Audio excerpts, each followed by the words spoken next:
मेरे छोटे भाई, आप लोग रूट का सवाल देख के टेंशन ले लेते हो कैसे होगा, तो आज आप लोग का टेंशन मैं दूर करने वाला हूं, क्योंकि आज हम लोग रूट का जोड़ और रूट का घटाव पढ़ने वाले हैं। तो ध्यान से समझे कैसे होगा। रूट का जोड़ और रूट का घटाव करने के लिए बस एक बात को आपको ध्यान में रखना है कि रूट के अंदर जो नंबर है, संख्या है, वो दोनों बराबर होना चाहिए, तभी हम लोग कर पाएंगे। ध्यान से देखिए कैसे।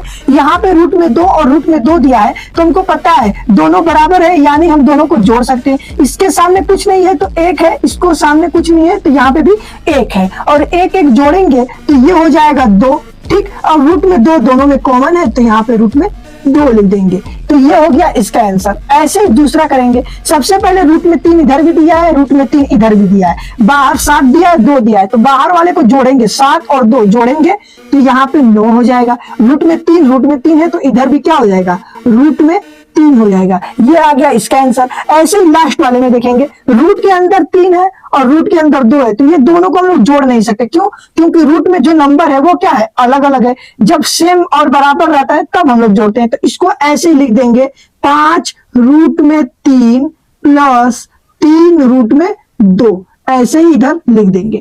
अब करते हैं हम लोग घटाओ रूट का। कैसे होगा, इधर देखिए, रूट में 3 है, रूट में 3 है, तो हम लोग क्या कर सकते हैं, घटा सकते हैं। इसके सामने कुछ नहीं है तो 1 है, इसके सामने कुछ नहीं है तो 1 है, और 1 में से 1 घटाएंगे तो हमारा 0 हो जाएगा, तो 0 हो जाएगा आंसर। ऐसे ही दूसरा करेंगे, रूट में 3 है, रूट में 3 है, यानी इसको हम घटा सकते हैं। बाहर क्या है, 4 है और 2 है, तो 4 में से 2 घटा देंगे तो 2 बचेगा, तो हम लोग यहाँ पे 2 लिख देंगे। रूट में 3 है तो इधर भी हम लोग रूट में 3 लिख देंगे, और ये आ जाएगा इसका आंसर। लास्ट वाला देखते हैं, रूट में 2 रूट में 5 नहीं घटा सकते। क्यों? क्योंकि रूट में 2 है इधर, इधर 5 है, बराबर नहीं है, तो इसको ऐसे ही लिख देंगे, 5 रूट में 2 माइनस 3 रूट में 5, ऐसे ही लिख देंगे। ये हो जाएगा इसका आंसर। तो आप लोग कमेंट करके बताइए कि रूट का जोड़ और रूट का घटाव आपको समझ में आया कि नहीं।